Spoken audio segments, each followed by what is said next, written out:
Starting on.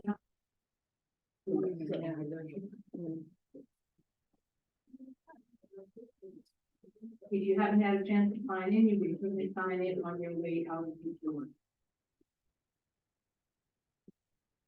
Thank you, everyone, for taking time in their busy schedules on this beautiful summery fall afternoon to come join us here at Anthony Veterans Park to hear what the Saving Greenburgh Coalition has to say about the process of incorporation, which is currently being done by citizens in the Edgemont section of our town.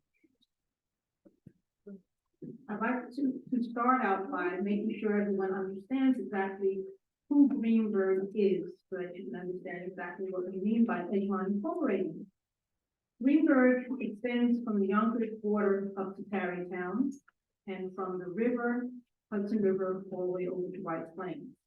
There are 6 villages in our town: Irvington, Dobbs Ferry, Hastings, Tarrytown are the river villages. And then we have Elmsford and Hartsdale. Thank you very much. The 2 that are not the river towns where we are right now. Edgemont is a section of the unincorporated portion of Greenburgh. Total Greenburgh is about 96,000 people. The 6 villages have about 50,000, and unincorporated Greenburgh has about 49,000. Edgemont represents about 7,500 of those 49,000 people. If they were to break off and form a separate village, there would then be 7 villages in the town of Greenburgh. There would be about 56,000 people in the incorporated villages, and that would leave only about 40,000 in the remainder of the town. This is important for Greenburgh residents to realize because everyone in the entire town gets to vote for our supervisor and council people and town clerk. Those individuals, however, only govern over the unincorporated area of town. The villages each have their own separate governance, just as they have their own separate school systems and they have their own separate police departments. So there would be a large number of people, a majority of the people controlling who governs us. We would not be able to be certain that they would be looking out for our best interest because they live in the villages and those are their primary concerns. As the law is currently written regarding formation of villages, only the people who are in the Edgemont section of town would be able to vote on whether to incorporate it or not. We unincorporated Greenburgh residents, such as Fairview, Hartsdale, would not have a vote in the matter. It's a simple majority of the people who come out to vote determine whether the incorporation would happen. Therefore, if only 5 people in Edgemont show up for a special election, those 5 people would determine the fate of the town.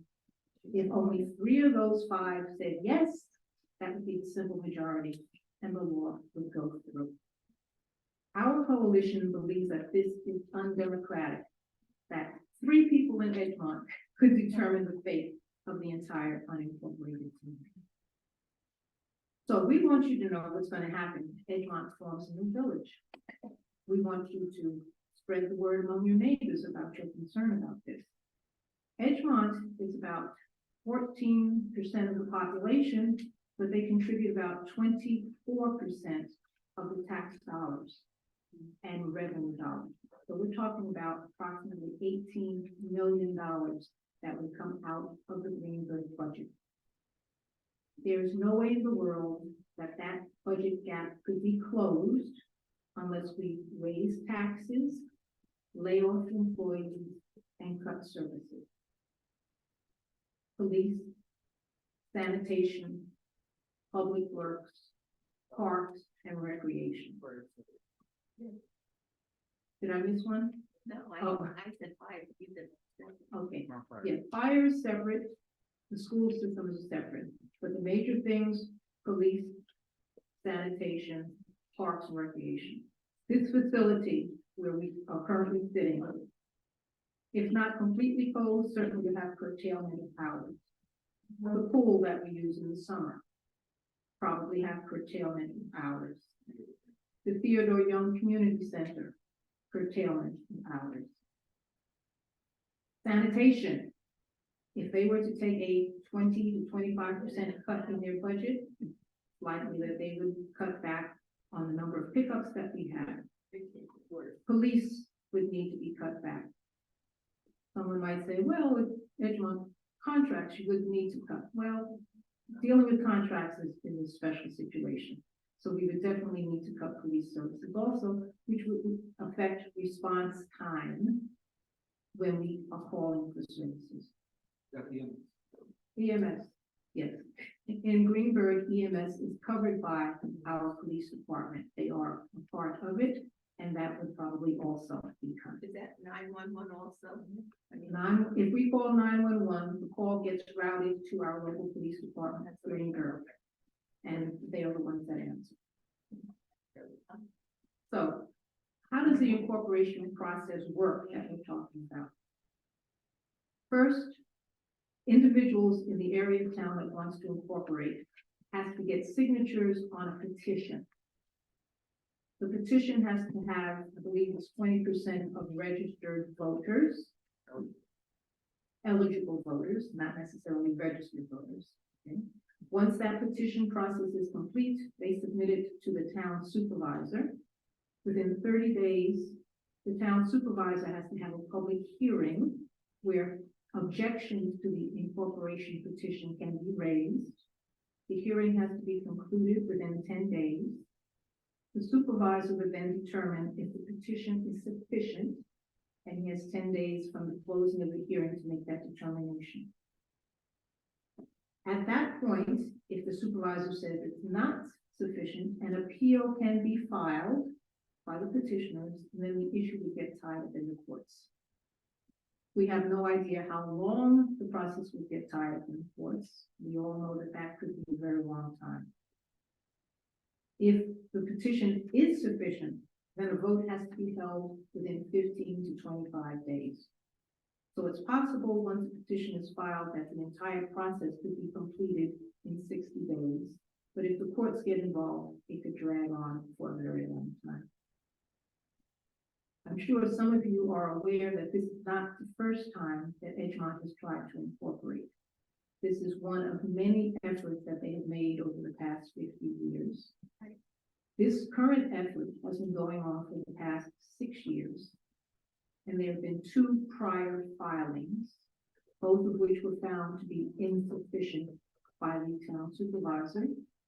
It was appealed, and on appeal, the subsequent outcome is that the petitions are not sufficient. So they are currently in the process for the 3rd time of trying to submit a petition for a vote. I think at this point, I'd like to turn it over to my colleague. Oh, okay. Are there some questions so far, sir?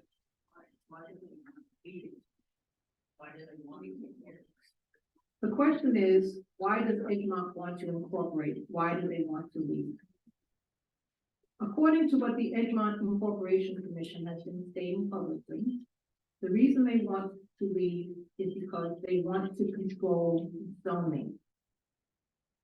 There have been a couple of developments in the Edgemont section of town that certain individuals are not happy with. One example is Dromore Road. This is a location next to the Greenburgh Nature Center. And about 15 years ago, a developer came along and said, I want to buy this property and build a workforce housing, affordable housing.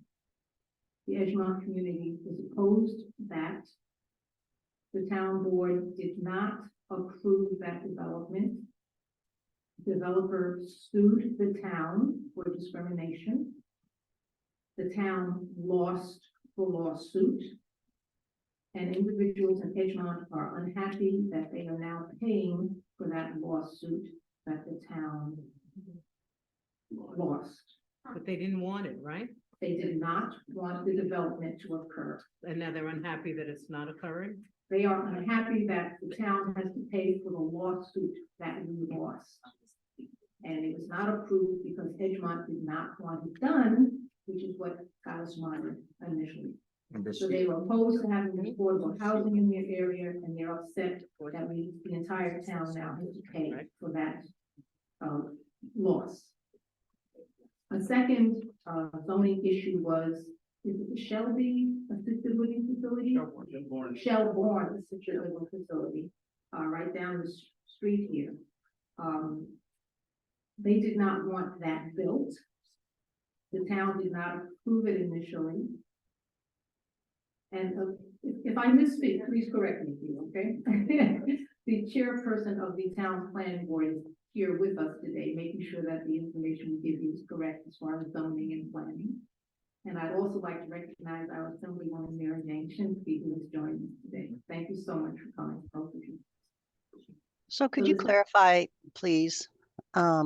So you're saying that they want to break away. Is that the issue at hand? I'm trying to meet this person now. She's asking a question, so let her. And then what are you She- asking from us to do about that? The question is, are they trying to break away, and what do we want the community to do about that? We're moving along really rapidly here, and we will get to that. We do have handouts here in the room with addresses, phone numbers, and emails for our elected officials that we'd like you to get in contact with. So we will come back to that a little bit later. So the first question though, is that the correct understanding that they want to break away? Is that the issue? Certain individuals in the Edgemont section of town that want to break away because they want to control zoning in their neighborhood.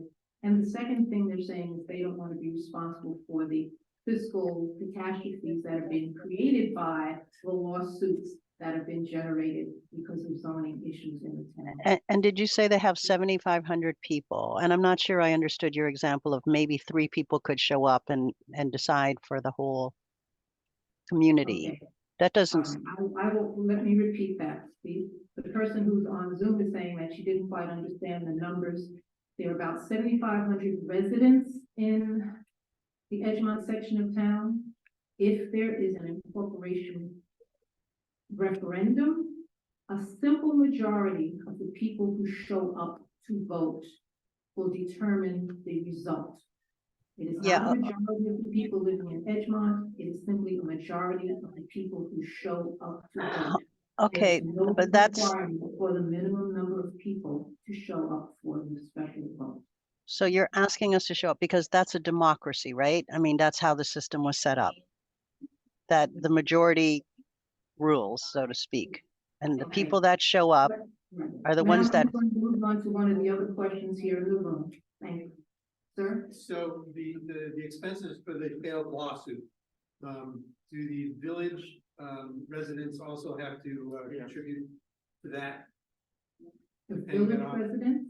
They would have to, any liabilities that occur before the incorporation, they'd be responsible for, but what Carol was saying is the lawsuit, and I actually was deposed in that lawsuit, there was on the planning board. That lawsuit was caused by people from Edgemont. There was a side deal made, a secret deal without our supervisor involved actually, to purchase the land from these people. And it fell through. I won't go into the technical reasons why, but it fell through. And then they sued. That's what happened. Is that So- the assisted living or No, I'm drama? talking about Joe.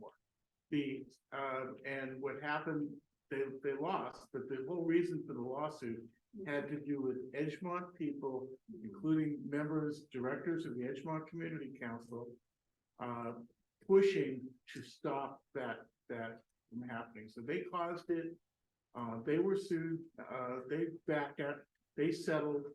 The nuns next door that live in the convent were sued. They settled. Okay, the only one left holding the bag. Oh, the school district also settled. They were also part of this, and they settled. So the only one left holding the bag was the town, but it wasn't. It was initiated by people in Edgemont. Does that answer your question, sir? Yes, and then some. Okay, thank you. Ma'am? I thought any lawsuit that is already on delegation. Yes, that was their part. So it doesn't change. They don't benefit from becoming a separate. They do not benefit from the past mistakes, but they feel that they would benefit, they would be insulated from any future mistakes that the town might make. How much land is there in Richmond that's actually built? The question was, how much land is there in Edgemont that is actually buildable? And the answer is very little. There are, I believe, only about 7 parcels of land that might be buildable for any large development. There's a lot of buildings that are, houses that are being taken down and rebuilt, but as far as open space for large developments, it's minimal. And what about in Greenburgh? The town of Greenburgh, Hugh, do you happen to know how many? There's still a lot of open, there's also repurposing that happens. But we're still getting a large project like Regeneron, for example. Oh, by the way, Edgemont would not benefit going forward from the Regeneron, and they're coming in just now to our board with 150,000 square feet more of R&D facility. And you can thank the town of Greenburgh and the people who work in the town hall for that, not anybody from Edgemont. So the villages wouldn't benefit from that either, you're saying? Yes, No, sir. but that's correct. Okay. And how much is that generating in extra taxes? I don't know, but it's significant, and there'll be 3,000 new jobs. Just the fees for building permits are in the millions of Right, dollars. exactly, just the fees. May I ask a question about the budget that Edgemont would have to assume for the services that Greenburgh currently provides? What is the math look like? Budget for the Yeah. services? Okay. So right We now, don't Greenburgh have is providing information on the services? budget. Yeah, we don't have, okay, Mike Schwartz is going to answer that question. Let me turn the floor over to him. Thank you. We have a little height disparity here. So the question of budget is an interesting one. Carol touched on the total amount. So the way a town like Greenburgh operates in terms of budget is that first they determine what monies they need.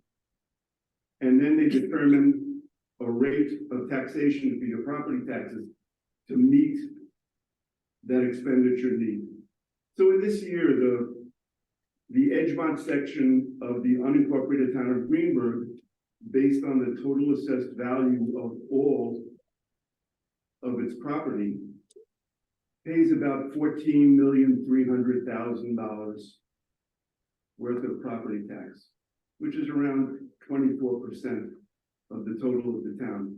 However, because, and you mentioned it before, of the wonderful development that's happening and the fees that are generated, Greenburgh is now generating a tremendous amount of fee income. In Edgemont, if you take the 14,300,000 and you add 2,500,000 or 2,700,000 in potential fees, you know, it's taxes and sales taxes and fees for building permits and all of the fees that you pay, they would be around $17 million total. So Edgemont has said that they would like to buy the following services from Greenburgh.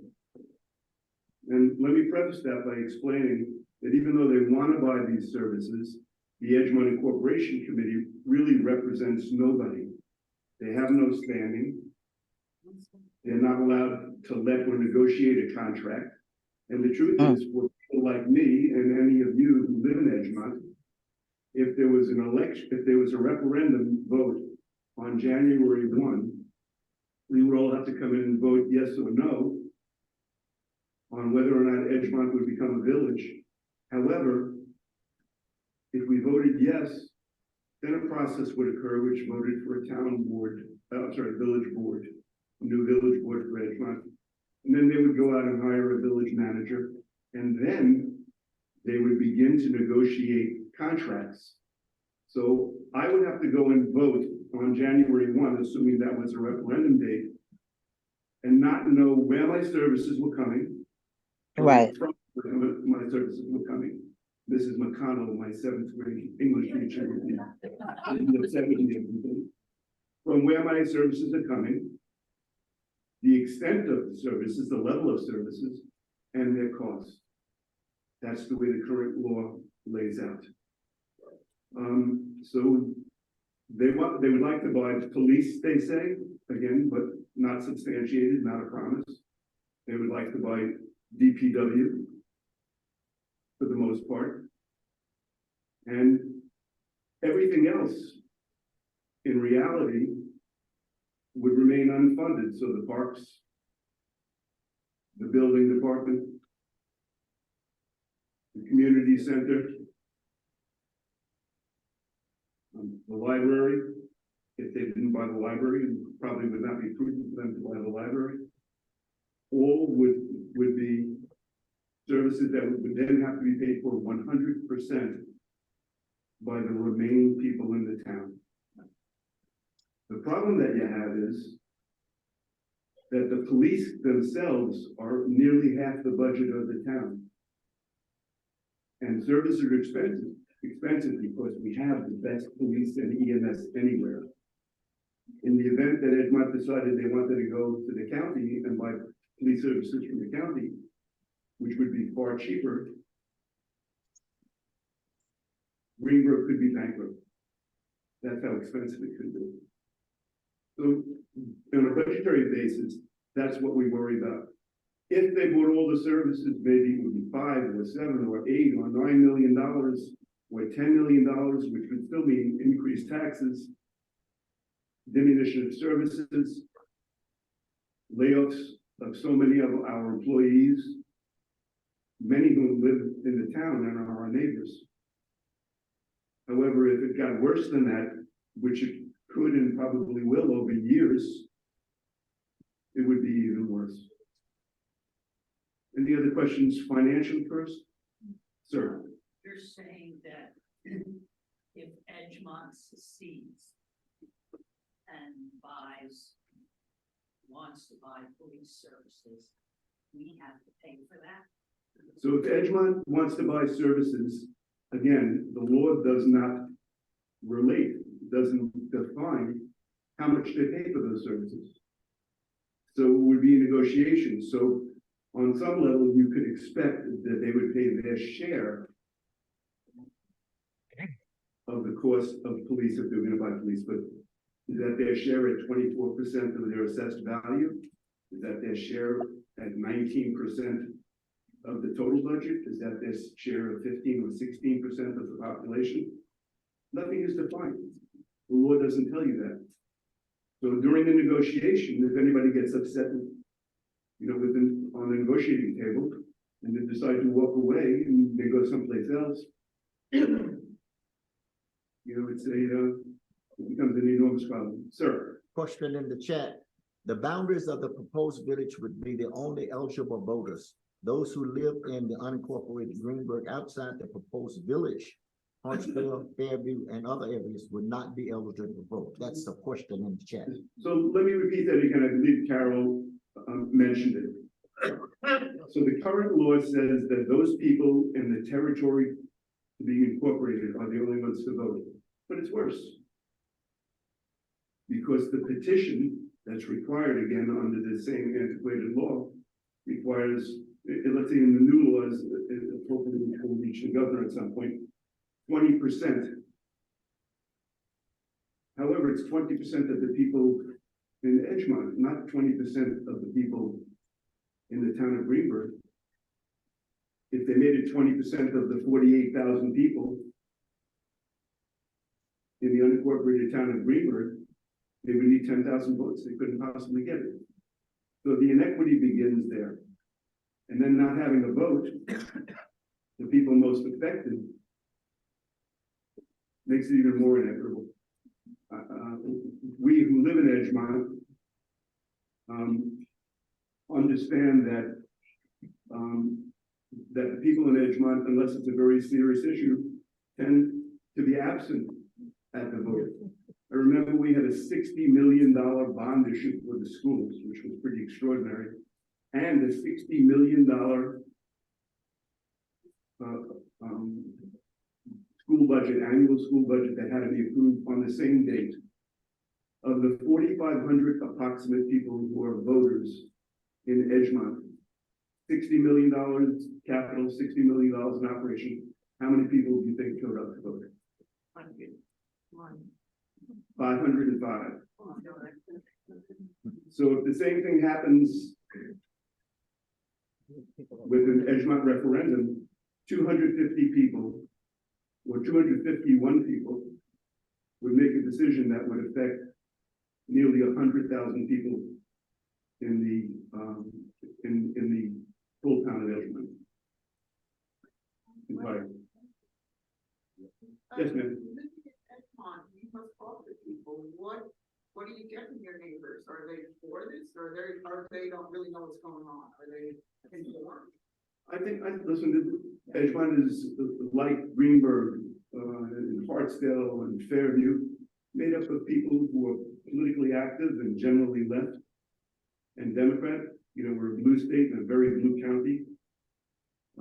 They're sophisticated, but disinterested. And that's been the case for years and years and years. So how can I make somebody more interested? It's very, very difficult. We tried for years as a group called Keep Edgemont.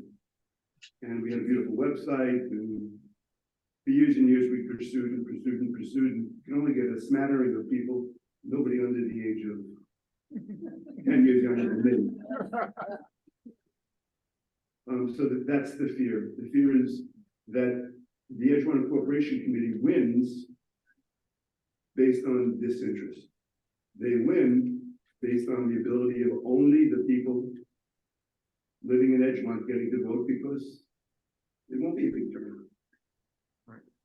Yeah, Mike, could you just introduce yourselves? I think people. Oh, I'm sorry. My name is Mike Schwartz. I'm an Edgemont resident.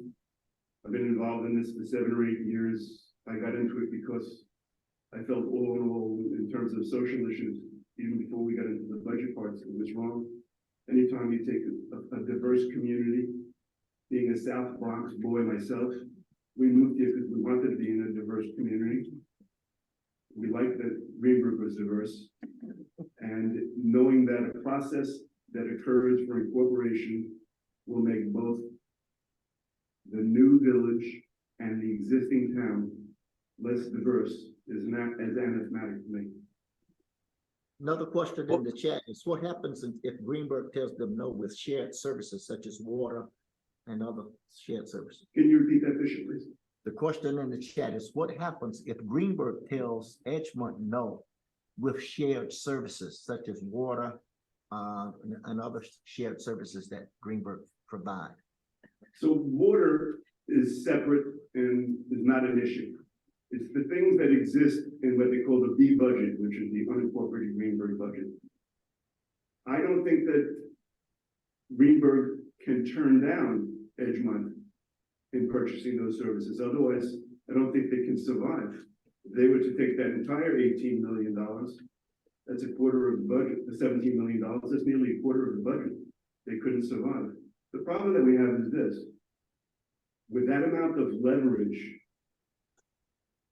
if Edgemont is only willing to pay X dollars and the cost of the service is X plus dollars, what happens?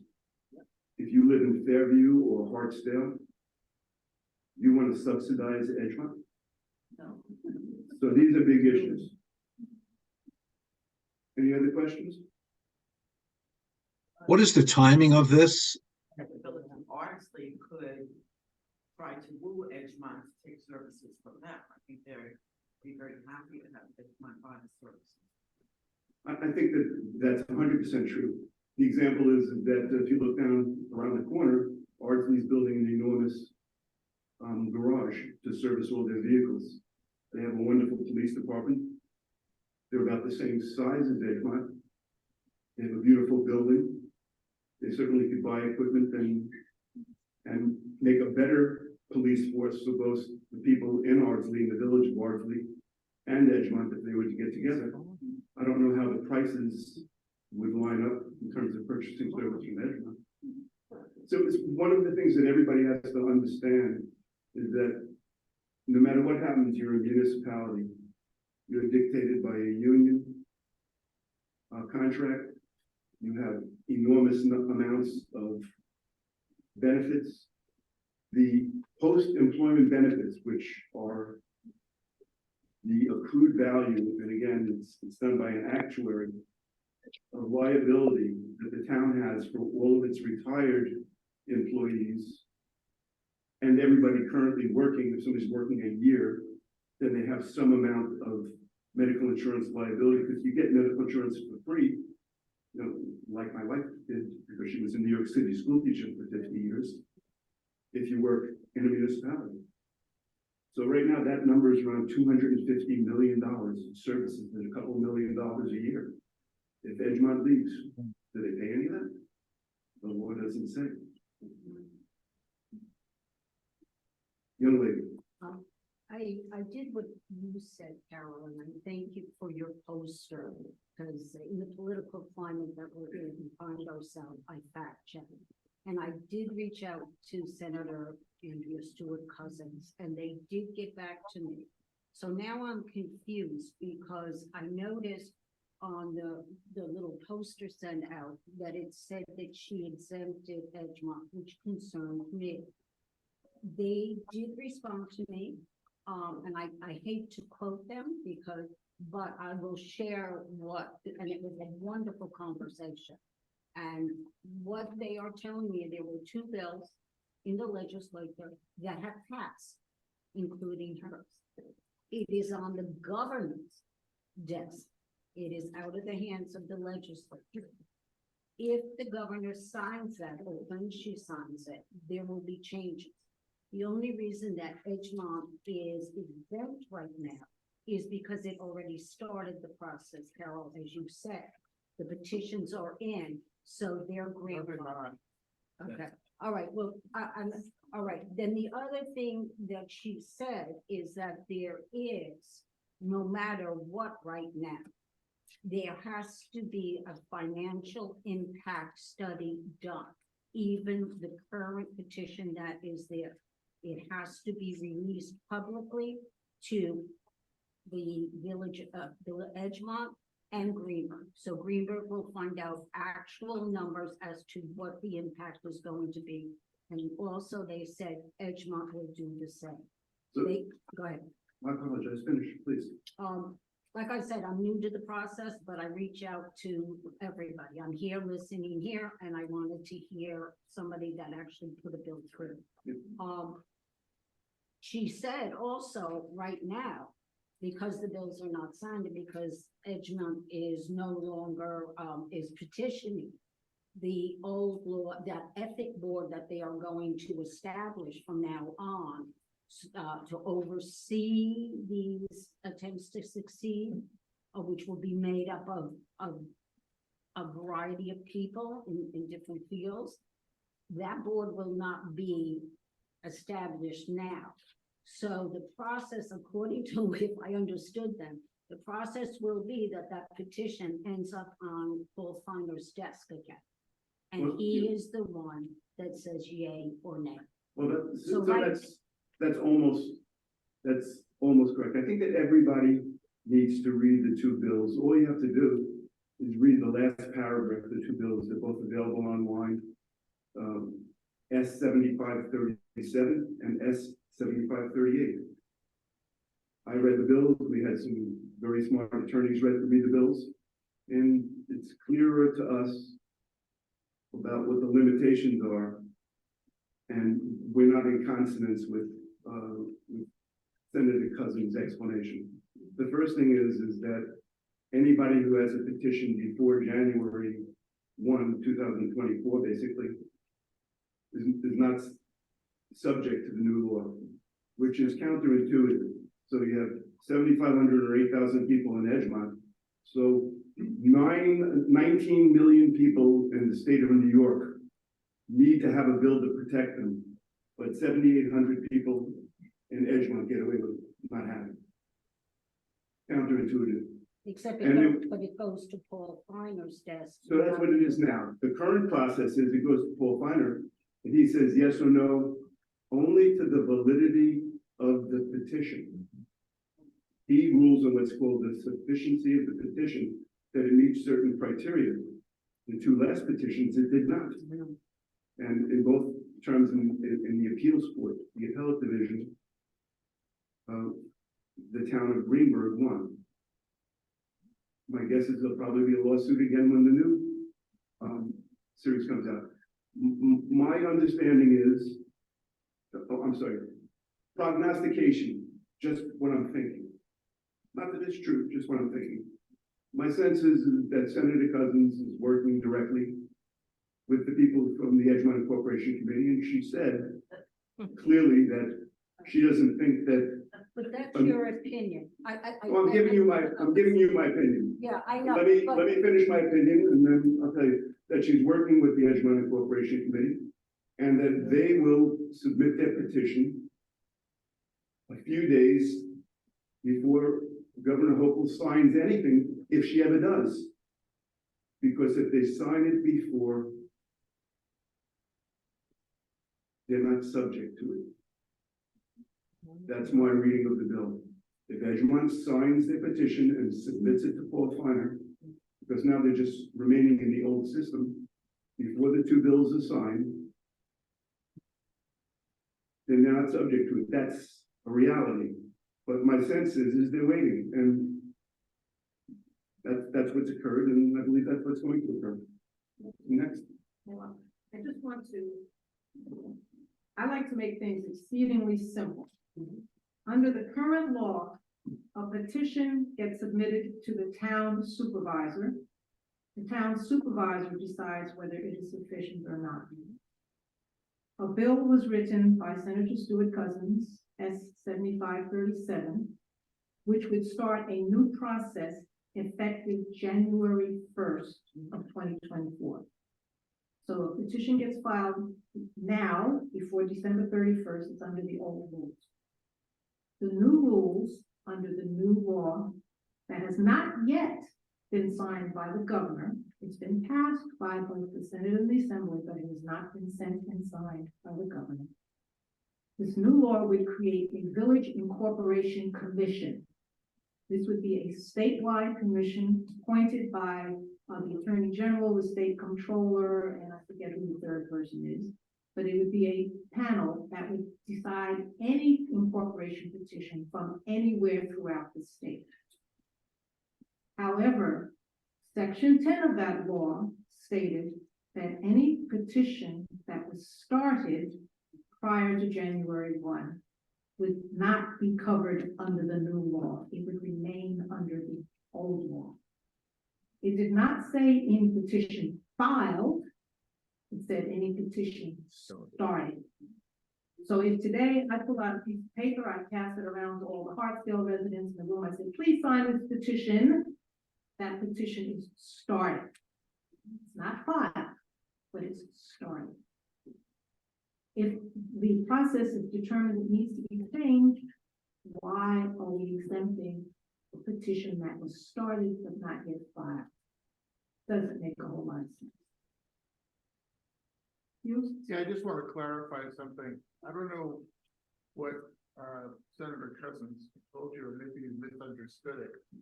There was absolutely no requirement under the current law for any financial impact analysis to be done.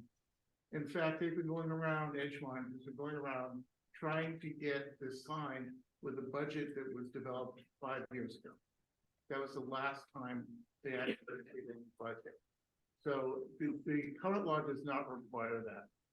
The other thing is there are two bills, which I think you're going to talk about the second one now, Scoofus. Okay. State Senator Scoofus, James Scoofus from Orange County, also wrote a village incorporation bill, S. 7538. This bill was very, very simple. Two things. One, the area that wants to incorporate has to have a minimum of 2,000 inhabitants. Currently, the law is 500 inhabitants. It would raise that requirement to 2,000. And also, it would require that a financial analysis be posted publicly for 90 days before a vote on the referendum is held. Two simple requirements. There are no requirements for what that analysis needs to include. There's no requirement that it be certified to be accurate. Simply says an analysis has to be posted for public consumption. So those are the two bills that are sitting in Albany right now. Assemblywoman, correct me if I'm wrong, but as far as we know, those bills have not yet been sent to Governor Hochul for signature. They have been signed by both, they've been passed by the Assembly and the Senate, but they have not yet been sent to the governor. That is our current understanding. Thank you.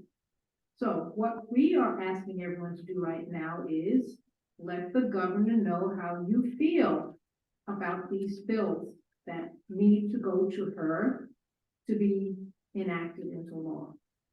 We are in favor of having that Scooters bill signed immediately, because that would require the Edgemont Incorporation Committee to post publicly a financial analysis of what's going to happen with a new, if incorporation happens. That would be great. Not perfect, but it would be a lot more than what the Edgemont residents have right now to work with. The Stewart-Cousins bill is a great start for improving the process. But that little section at the end that says that any petition that has been started in event needs to come out of that law. It needs to come out. There is no reason to exempt the 7,000 people in Edgemont from a process that's going to apply to all 19 million people in the state of New York. No, alone she cannot strike that. However, she has the power of the pen. So she can negotiate to get changes made in the bill. She can say, hey, wait a minute, you know, you've got 10 other bills over here that you want me to sign also, and I got a little problem here. What are we going to do so that I can sign this bill as well as the other 10 that you want me to sign? That's how politics works. Sir? Do you know if there's any other part of the state that would be exempt, like the Edgemont folks would be? Yes. Apparently, there are a couple other incorporation efforts going on right now. There are two, one in Sullivan County and one in Orange County. And there are two groups of Hasidic origin, both with about 500 to 600 different 600 populations. And each of them is attempting to incorporate as well. One has been fighting for 5 or 6 years. However, both bills have a requirement that the size of the population be 2,000. Right? So in actuality, if either bill passes, then the only petition that we're aware of is us. Yes, ma'am? I want to put the Assemblywoman. Is the governor aware of what's going on in our The question is being asked of Mrs. Shinsky, is the governor aware of what's going on in the area? I do not know. We have been trying to make contact with the governor's office to find out where we are with this, and we have not heard. I'm still waiting a response. I don't think she's aware of this. Our coalition has been in touch with an attorney in the governor's office. What kind of feedback are you getting? The feedback we're getting is, we are continuing to collect information from interested parties, but no decision has been made yet. All right, so we are interested parties. We need to give them feedback so that when they make a decision, they'll make the right one. Yes. Can we use the media to get this word out and then get the governor's attention? Yes, we can use the media. Our overtures to the media have not gotten very much response. There has been coverage of our meetings in the Scarsdale Inquirer. I believe there have been about 3 or 4 articles. Each time we've had a meeting, they have provided us some coverage. There have been multiple letters to the editor in the Scarsdale Inquirer, but none of the other media sources have picked up the story. Pretty small story for New York City media. Yes, it's a small story. We realize that. Ma'am, Who would do the financial analysis? you said who would do it? Yes. The question was, who would do a financial analysis? There are consulting firms that perform analysis. They wouldn't have to hire them.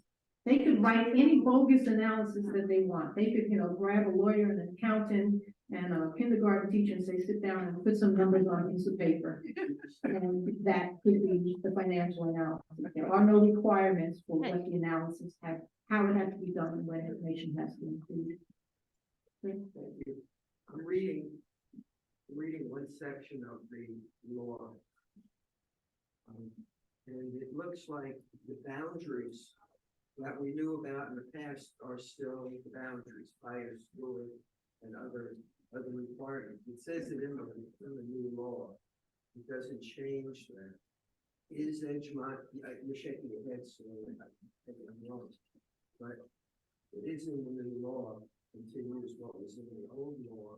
And is Edgemont meet that requirement of the school district, the fire district, or some other characteristics that we described?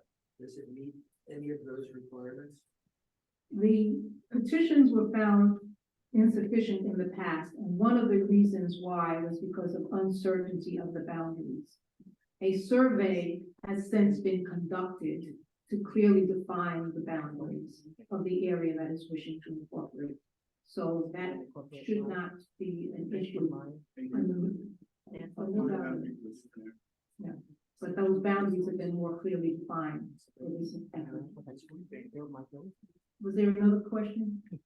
I have a question. So is there a campaign that is going to be developed to communicate these issues clearly to the residents of Greenburgh and the residents of Edgemont so that we can lay out the case clearly, what's at stake for Edgemont and what's at stake for Greenburgh?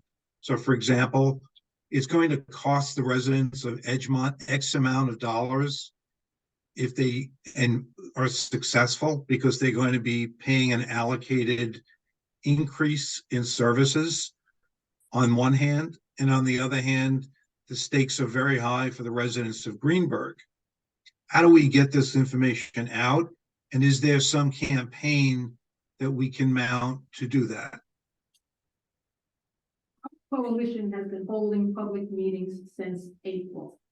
This is actually the fourth one that we had. We had 3 in the spring. This is the first one of the fall season. We're going to be having another one in the month of November. We've been sending out emails community-wide. We do not have everyone's email address to contact, but we have been repeatedly talking to the people whose addresses that we do have. We need everyone who is concerned to spread the word among their own contacts. We would love to have more email addresses, which is why we ask people to give us that information when they arrive, so that we can continue to spread the word. There has not been much involvement from people in Edgemont, because we are not an Edgemont group. We are predominantly Greenburgh. So anyone in Edgemont who has contacts, we would love to hear from you so that we can be in touch with you and other people in Edgemont, because this is exactly what our group has been trying to do for the past 6 months. So may I ask a follow-up question to that? Yes. So Paul Feiner regularly sends out direct mail to the constituents of Greenburgh. There's a mailing list of all constituents. Can that mailing list be utilized for this communication? That list has approximately 3,000 names on it, and there are 46,000 people who live in Greenburgh. So while we have been able to obtain that list and email people on that list, that does not reach the majority of people in the town. So I have one other follow-up, I'm sorry, but there are ways using direct mail. Sir, I can't hear you. Would you speak a little louder? Yes, I'm sorry. There are ways to get direct mail companies the address of every single person in Greenburgh. Yes, it costs. direct mail companies. It requires a lot of money. We do not have any deep pockets. We are a coalition of citizens, mostly retirees. If anyone wants to assist us in providing money, we would be more than happy to accept your donations. We are not organized. We are not a formal charity or nonprofit organization. The work of doing that would be prohibitive. but we are an honest group of people, so if you wanted to share your resources with us, they would be carefully spent and well guarded. Question in the chat is, has the bill been transmitted from the legislator to the governor, starting the clock on the deadline to veto or approve? To the best of our knowledge, the bills have not yet been sent to the governor for signature. I have a question. This is Mr. Bench. One more question from online, then we'll come back to the audience in person. Okay. Go ahead, please. Online. The mailing that was referred to, that is done to every home in Edgemont, not Edgemont, I'm sorry. Can you get closer to your microphone, please, because I can't hear you. Yes, the mailing that goes to every home in Greenburgh that was referred to is not an email, but a mailing. Can we extend information to the entire town of Greenburgh in Mr. Fine? Can you repeat it, please? Yes, let me repeat that. The mailing that go out from Mr. Finer to the town of Greenburgh, can we expand on that to include so that everybody in Greenburgh is included on that mailing? Because this is a mailing, it's not an email, it's a. The mailing list that the town supervisor has cannot just automatically include everybody in town. They have to opt in and say, please add my name to the town mailing list. If they do that, we can then get a copy of that list and use it. The town supervisor and the town council cannot come down one way or the other in terms of in favor of or against incorporation. The town supervisor has to remain absolutely neutral. So he cannot send out a mailing. We can get the email list and use that, but the town supervisor cannot use the town mailing to say anything one way or the other. Okay, there was another question here in the room, sir. Yeah, so, there seems to be one person that has a lot of power here that we're sort of tiptoeing around, and that is Andrew, his cousin. In the last election, he was exhibit number one. In the last election, if 52% of the Greenburgh residents voted against her, she would have lost the election. So let's do a primary against her and say, if you want to represent Edgemont, go right ahead. There's a little sliver of people that might elect you, but you're going to represent in the Senate because Greenburgh is not going to vote for you.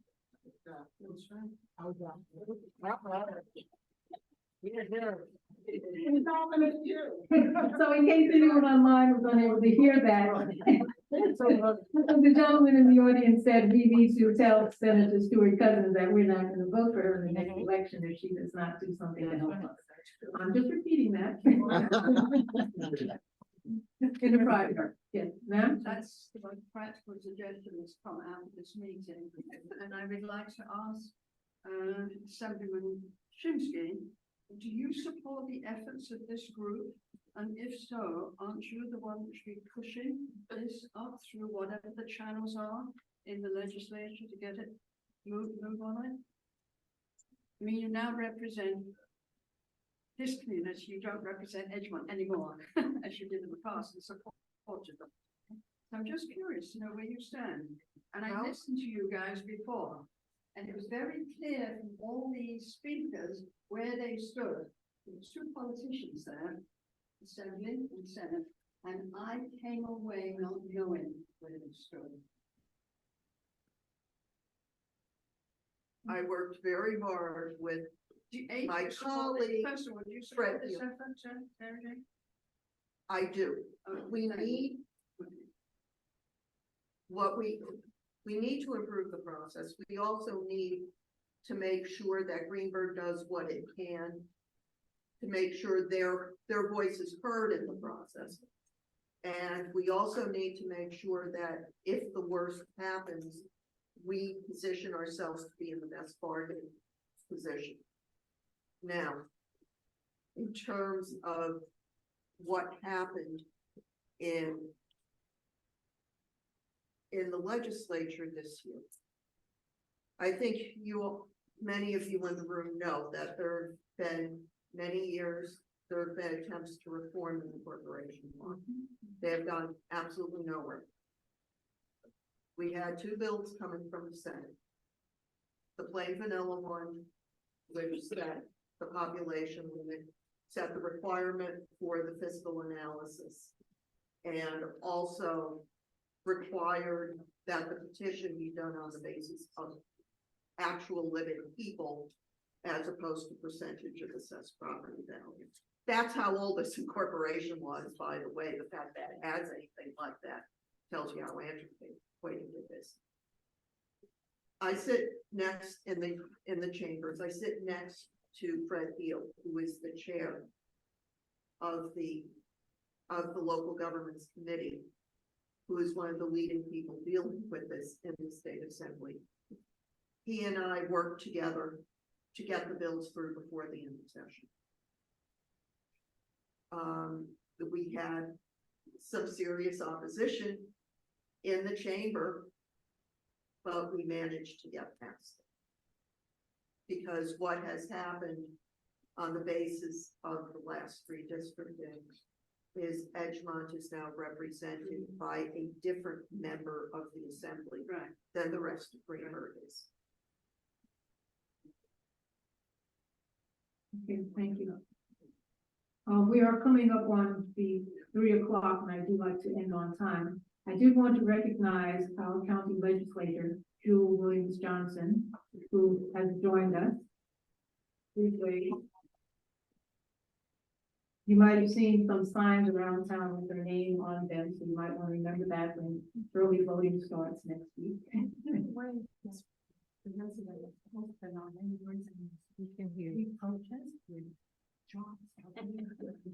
we do that? Against Public protest. The question is, can we go out and protest? Public protest is always good. be on top?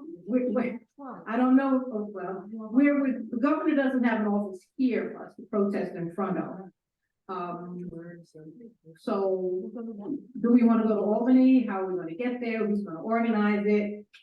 Kind of tough to get something like that done. We are asking people, please, to write. Contact information is available on the table in the back, email, phone numbers, mailing addresses, sample letters, what we would like them to say to the governor. If anyone is online and you'd like to receive that information electronically, please put your name and your email address in the chat, or you can write to me personally.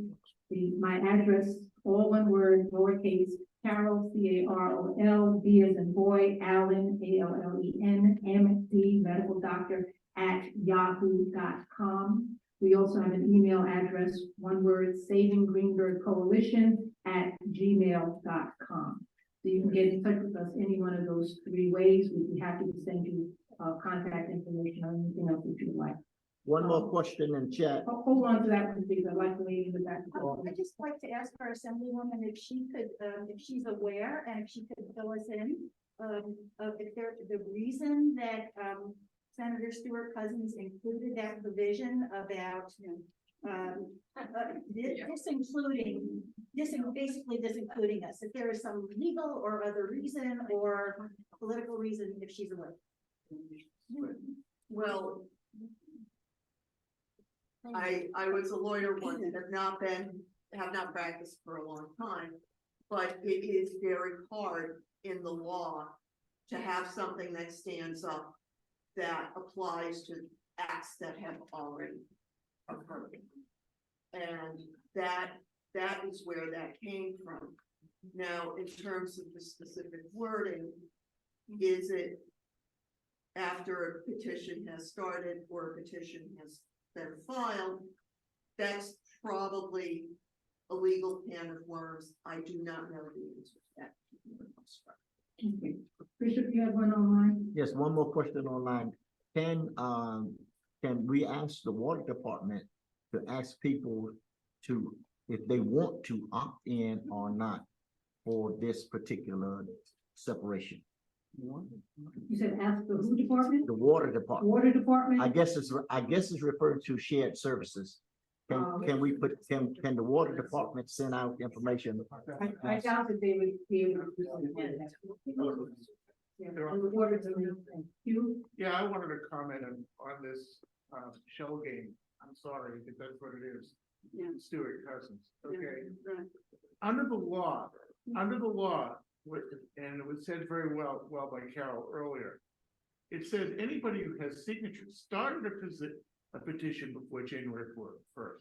In other words, what I can do, maybe there's something I want to do 2 years from now. I'm gonna get your signature today, put it in my desk drawer, and it's exempt under the way she wrote the law. Okay, the fact of the matter is, they've been doing this for 5 years. They've had 3 years since the last time they got rejected to file something. And as of today, they still haven't filed.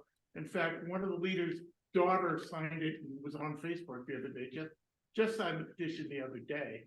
Okay, there is no petition, official petition till they file it. Okay, so what she is doing is just wrong. Okay, it's been this way for 3 years. And by the way, the reason why those bills didn't go forward, you know as well as I do, is they didn't go forward because of Stuart Cousins. She stopped the bills every June. She stopped the bills from going forward after they came out of committee in the assembly. And Mr. Heasty would only listen to Ms. Stuart Cousins. So let's get it very clear. I had a question here in the front, or a comment. Affects everyone, like all villages as well. It barely affects the villages, because we don't provide much services to them, and a very small portion of their taxes are paid to the town. But it's basically unincorporated Greenburgh who would be affected. There are some. Okay. Certainly doesn't the destruction of Greenburgh. The shared services, Yeah. there's shared services that, like EMS, police. Yeah. There's also the assessment value. Those are the departments of the Greenburgh services that provide, you know, the licensing that happens in down in Greenburgh, that these things might not end, but they will be delayed, and they won't be as robust as they were before. And the other part is villages pay a very little percentage towards the budget of the Greenburgh overall. But that percentage might have to change along with the tax rates that we have to pay, because then we need to be able to fill our budgetary. And the reason why I asked that is because so I'm close for a school district and unincorporated Greenburgh where I live. So people went out and voted against the school budget because taxes are going up, taxes are going up. So, but they're not here, right? And so again, you know, just misinformation, you want to make sure we have correct information. Ma'am, I'll call you in just one moment. I just wanted to introduce my coalition members here. Lloyd Newland, Manny Oresis, who also has some signs around town. Lloyd Court, Michael Schwartz, Bishop Preston, Ellen Borenstein had to leave. Am I overlooking anyone? I think that's it, for those who are here in the room.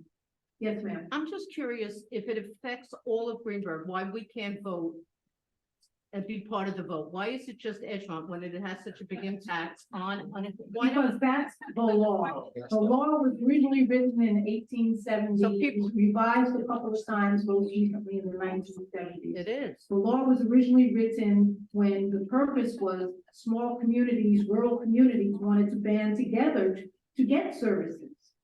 Right, but that's not the case here anymore. We already. Because have it makes this. it inclusive then. It's, okay.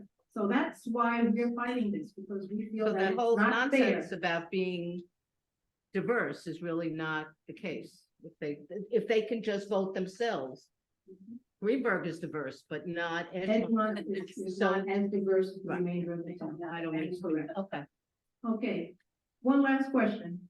My question, just want to clarify, Greenburgh held a large meeting before there were bills. Andrea and Stuart Cousins of the politicians were there. She gave a very long speech about how much was done for Greenburgh, mostly the school district, which really has nothing to do with this, that's a separate budget. And then she introduced these bills excluding this issue from, we were the ones who asked her to get these bills. particular, so something really strange about that. Yeah. And, you know, I think that's what we're. You can amend those letters any way you want, that's just a skeleton outline for you to use. Ms. Williams Johnson, you had your hand up, did you want to say something before we close? Thank you very much. I don't think I'm speaking out of turn to, indicate that you should include a letter, you should suggest writing to Assemblywoman Amy Paul. She fought literally against, the bill. She did. And She did. I does was there. represent Edgemont, and there are people, I don't know if anyone is here from Edgemont, but there are people in Edgemont that are against, succeeding. So she should represent the whole and not one pocket. So I would suggest that you also write to her indicating that.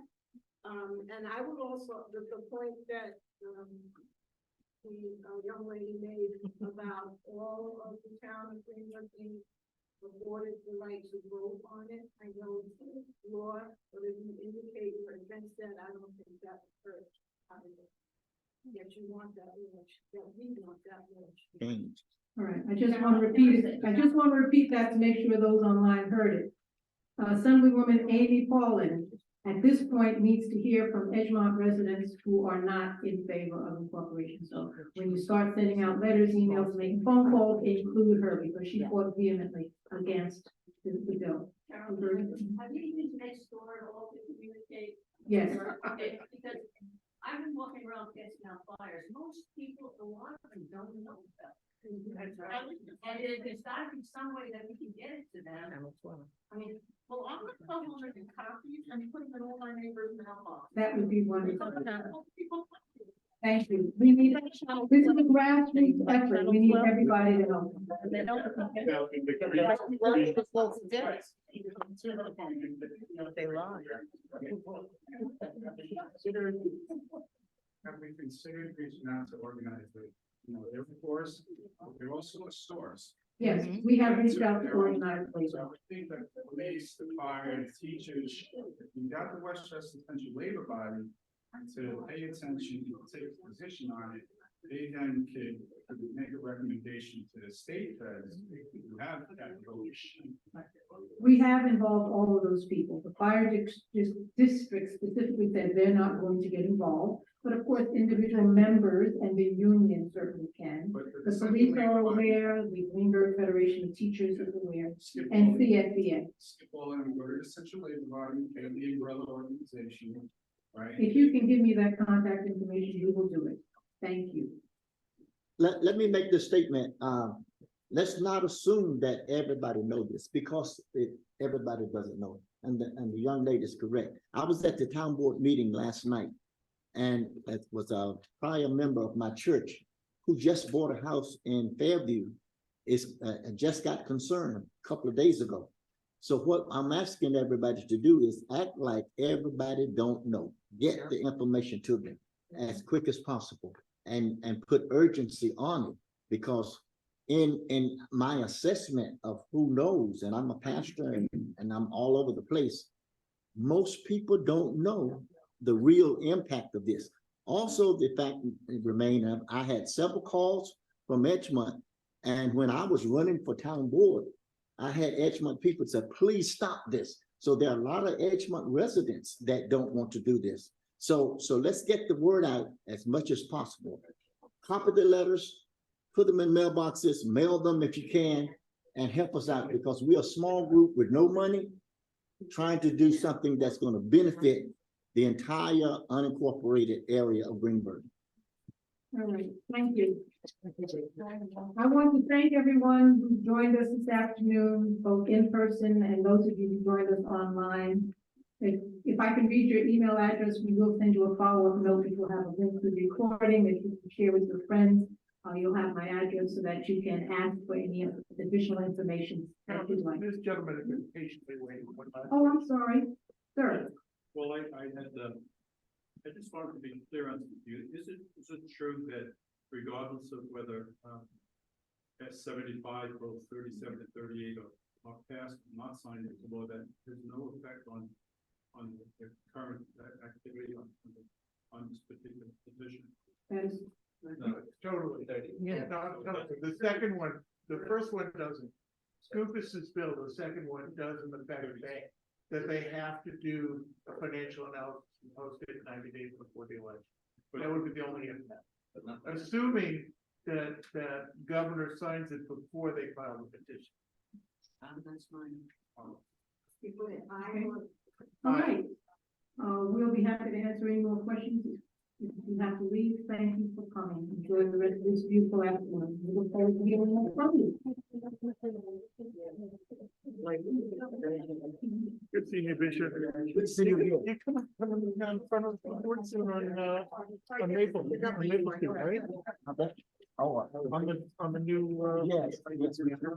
Yes, my idea. Yeah. Wonderful job. Good seeing you. Have you guys been checking with your neighborhood association? You're very good presenters, you really are excellent. You know that